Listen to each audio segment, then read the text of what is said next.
అందరికీ నమస్కారం. Welcome to Padma's organic garden.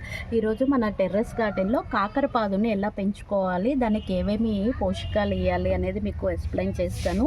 ఈ కాకరపాదుని అంటే భూమి ఉంటే భూమిలోనే వేసుకోండి. ఏ పాదు జాతుల్లో అయినా కుండీల్లో కన్నా భూమిలో అయితే బాగా వస్తాయి. ఒకవేళ మాకు అంటే ల్యాండ్ ప్లేస్ లేదు అన్న వాళ్ళు బ్లాక్ టబ్లు వస్తాయి కదండి, నల్ల టబ్బులు, అలాంటి పెద్ద సైజు కంటైనర్లో ఇస్తే పాదు జాతుల్లో ఏవైనా సరే మంచిగా వస్తాయి అన్నమాట. కాకర చెట్టు కాకరకాయలు తినడం వల్ల హెల్త్కి చాలా మంచిదన్నమాట. అంతేకాకుండా కాకరకాయ రోజుకి అంటే షుగర్ పేషెంట్స్ ఎవరైతే ఉన్నారో ఈ ఒక్క కాకరకాయ తీసుకొని దాన్ని జ్యూస్ చేసుకొని తాగాము అంటే వీక్లీ వన్స్ షుగర్ అనేది చాలా కంట్రోల్లో ఉంటుంది. మరి అలాంటి కాకరకాయల్ని ఆర్గానిక్గానే మనం ఇంట్లో పండించుకోవచ్చు. బయటంతా కెమికల్స్ వేసి పండిస్తారు కదా, మనం ఇంట్లోనే ఎటువంటి ఎరువులు వాడకుండానే ఎటువంటి కెమికల్స్ వాడకుండానే మనం ఇంట్లో ఈజీగా పెంచుకోవచ్చు అనమాట. మరి అలాంటి కాకరకాయని ఎలా పెంచుకోవాలో మీకు ఈరోజు చెప్తాను. చూసారు కదా, ఇది బాగా పండిపోయిన కాకరకాయ. ఇది మీకు ఎక్కడి నుంచి వస్తుందంటే మార్కెట్లో మనం కాకరకాయలని కొంటాము. ఇలా ఒక కాకరకాయని ఇలా బాగా పండిపోయేట్టు అట్లానే ఉంచేసేయండి. పండిపోయినాక ఇట్లా బాగా సీడ్స్ అనేవి ఉంటాయన్నమాట. ఈ సీడ్స్ తీసేసి ఎండలో 2 days అనేది ఎండ పెట్టాలి. ఎండిన తర్వాత ఈ విధంగా అవుతాయన్నమాట.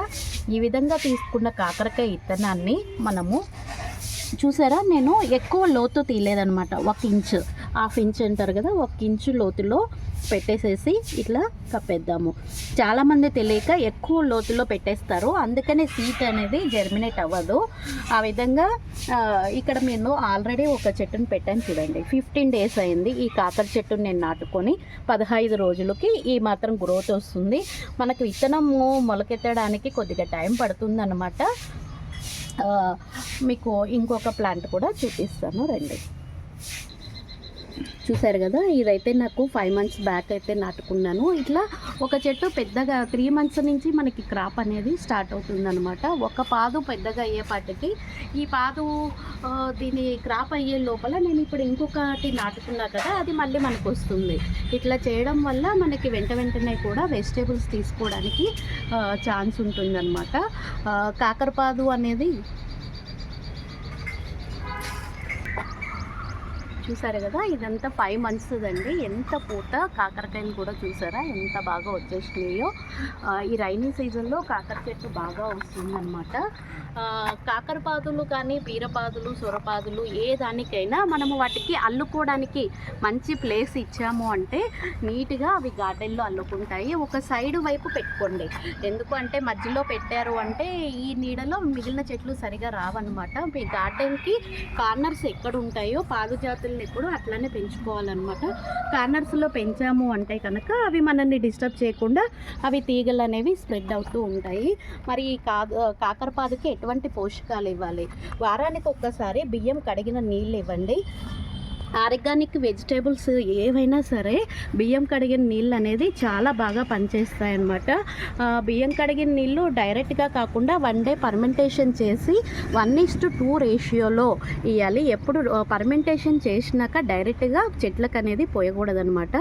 1:2 రేషియోలో ఇచ్చేసేయండి. బియ్యం కడిగిన నీళ్ళు బాగా వస్తాయి. 15 రోజులకు ఒకసారి బాగా మాగిన పశువుల ఎరువు, ఆవు పేడ అయినా ఇవ్వచ్చు, మేకల ఎరువైనా ఇవ్వచ్చు. లేదు మాకు అవి అవైలబుల్ లేదు అంటే వర్మీ కంపోస్ట్ అని బయట అమ్ముతూ ఉంటారు. ఆ వర్మీ కంపోస్ట్ కూడా మీరు ఇవ్వచ్చు అనమాట. మరి కాకరపాదుకి పాలినేషన్ అనేది మనం చేయాల్సిన అవసరం లేదు, అది సెల్ఫ్ పాలినేషన్ అనేది అవుతుంది. నీళ్ళు మాత్రం ఎక్కువ ఇవ్వకండి. 2 daysకి ఒకసారి మనము వాటరింగ్ ఇస్తే సరిపోతుంది. ఎక్కువ నీళ్ళు ఇస్తే కనుక కాయలు గిట్టక పారిపోతాయి అంటారు కదా, అట్లా అయిపోతాయి అన్నమాట. వాటర్ లెవెల్ అనేది చూసుకుంటూ ఉండండి. కాకరపాదుకి నల్ల చీమలు ఎక్కువగా వస్తూ ఉంటాయి. దీనికి మనము బూడిదైనా చల్లచ్చు, లేదు అంటే వేప నూనె మనము 15 రోజులకు ఒక్కసారి స్ప్రే చేసాము అంటే పెస్ట్ కంట్రోల్ అనేది అవుతుందన్నమాట. చూసారా, ఈ విధంగా మనం ఈజీగా ఎట్లా మెయింటెనెన్స్ లేకుండానే ఈజీగా మనము కాకరపాదుని ఇంట్లో గ్రో చేసుకోవచ్చు అనమాట టెర్రస్ గార్డెన్లో. Thank you.